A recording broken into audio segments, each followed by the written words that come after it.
would have been a very necessary part of this whole process. But again, the laying on of hands in relation to healing is specified.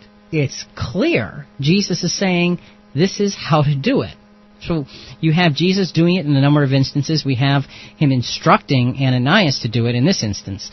And let's go to this next scripture, and that will be Acts chapter 28, verses 7 through 12. In that region, there was an estate of the leading citizen of the island, whose name was Publius, who received us and entertained us courteously for 3 days. And it happened that the father of Publius lay sick of fever and dysentery. Paul went into him and prayed, and he laid his hands on him and healed him. So when this was done, the rest of those on the island who had diseases also came and were healed. They also honored us in many ways, and when we departed, they provided such things as were necessary.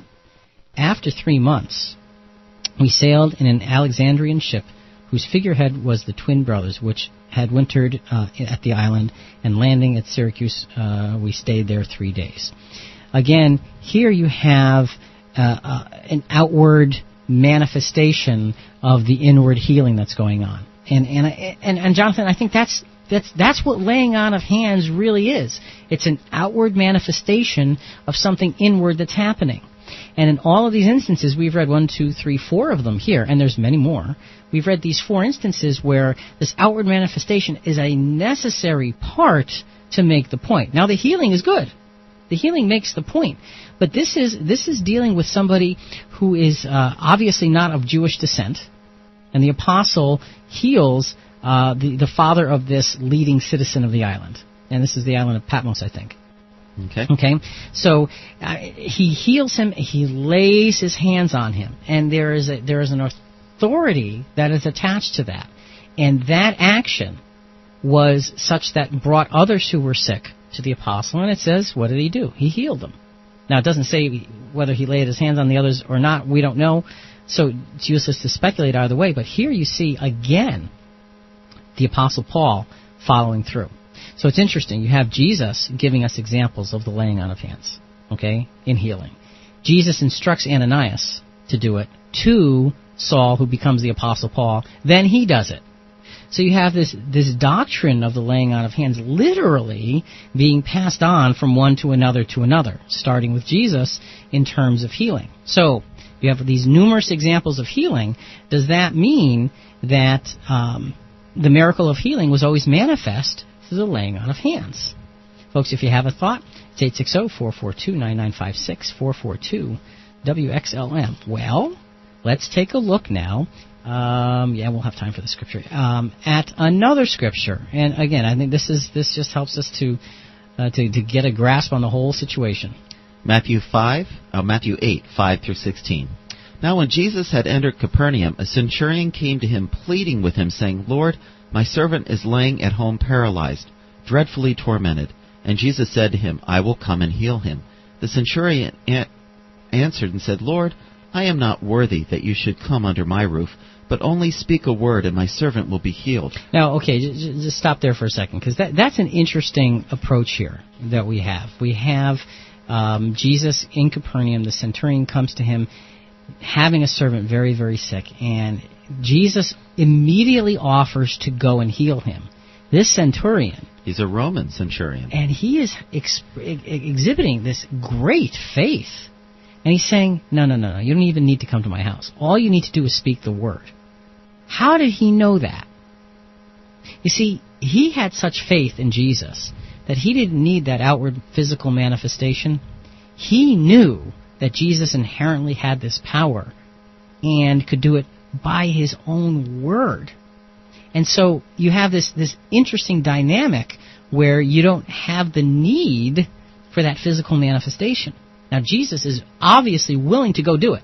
Yep, he said he was. Right.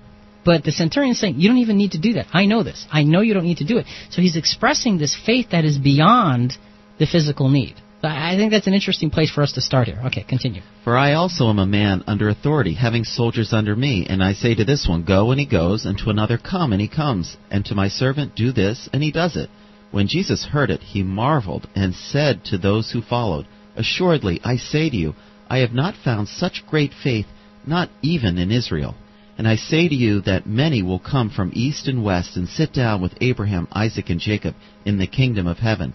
But the sons of the kingdom will be cast out into outer darkness. There will be weeping and gnashing of teeth. Then Jesus said to the centurion, Go your way, and as you have believed, so let it be done for you. And his servant was healed that same hour. Now when Jesus had come... Okay, just all right. Stop there for a second, because it develops a little differently after that. Jesus said to the centurion, Go your way, as you have believed, so let it be done for you. What a powerful statement that is an extension of the manifestation of the laying on of hands, but the laying on of hands wasn't necessary, because the centurion already got what that meant. He already got that Jesus had the power and authority over disease. And so Jesus is saying to him, essentially, because you have had such great faith, he's healed.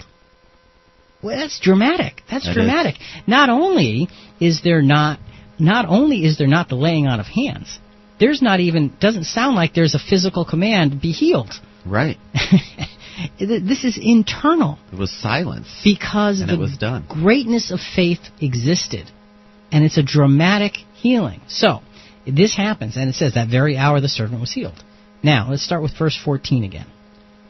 Now when Jesus had come into Peter's house, he saw his wife's mother laying sick with a fever. So he touched her hand, and the fever left her. And she arose and served them. When evening had come, they brought to him many who were demon-possessed, and he cast out the spirits with a word, and healed all who were sick. So here you have three different methods of healing that Jesus uses. One, he uses the faith of the centurion. Right. Okay? Almost silently uses the faith of the centurion. Then when he sees Peter's mother-in-law, right, what does he do? He touched her hand. Okay, so he put his hands upon her and healed her. And she was healed. So you have that physical manifestation there. And then later, when evening had come, they brought to him many who were demon-possessed. And what does it say? He cast out the spirits... with a word, not with a touch. Right. So here you have... in this one account, Matthew 8, 5 through 16, Jesus expressing the ability to heal with the laying on of hands, but mostly without the laying on of hands. Mm-hmm. What does that tell us? That tells us that he had the authority, showed the authority, perhaps when it was necessary to be seen. When a word would work, a word worked. When the faith of an individual could inspire the healing, that Jesus used as well. Now, the power obviously came from Jesus, obviously, but it was inspired through the faith of an individual. The point is that the doctrine of healing, the doctrine of healing was established through laying on of hands. Doesn't mean that it always had to have that aspect, because it was already established as an authority. And isn't that what the work of the true church is going to be in the resurrection? It is going to be the healing of all mankind. That's part of the laying on of hands doctrine. This is Jonathan and Rick with Christian Questions on News Talk 104.7 WXLM. What about the laying on of hands? Stay with us.